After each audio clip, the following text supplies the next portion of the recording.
Osmani Mirabel would normally have a flurry of customers to pick up in his 1948 Chevrolet model Fleetline. These 80-year-old vehicles are the face of tourism in Cuba and one of the country's main aesthetic lures for international visitors. But today, things are different.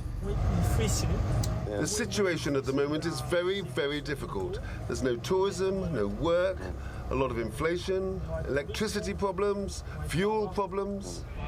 Many Cubans who drive these iconic cars are struggling to fill up gasoline at the pumps. Gas prices in Cuba have risen by about $1.50 per litre in just over 2 years, with regular gasoline increasing by more than 8 times to around $1.80 a litre by May.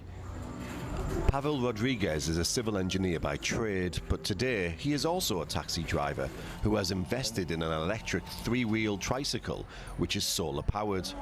We have to do this because the hours to take a power to electric power in Cuba is so few. So it's this kind of electric vehicle needs like 8 or 10 hours to charge. So we don't have that kind of hour in the day. So we have to do this because we have to work. Rolling blackouts have been making life uncomfortable for many, including former tour guides, such as Frank, who is now out of work. Very hot, hot. 24 hours for problem for sleep. Sometimes 40 hours. The Cuban government blames tighter US sanctions and restrictions on fuel supplies, while analysts also point to long-standing structural weaknesses in Cuba's economy.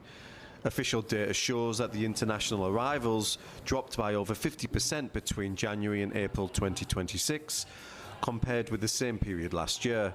To ease the struggling economy, Cuba's government recently expanded the role of private enterprises, allowing them to operate more independently from the state. Cuba has a lot of hotel rooms not in service, so that model has already showed sign of exhaustion, which comes into play with an economy that was declining, that was not performing as it should be, and the lack of products, shortages of all kinds, that even before the latest round of sanctions.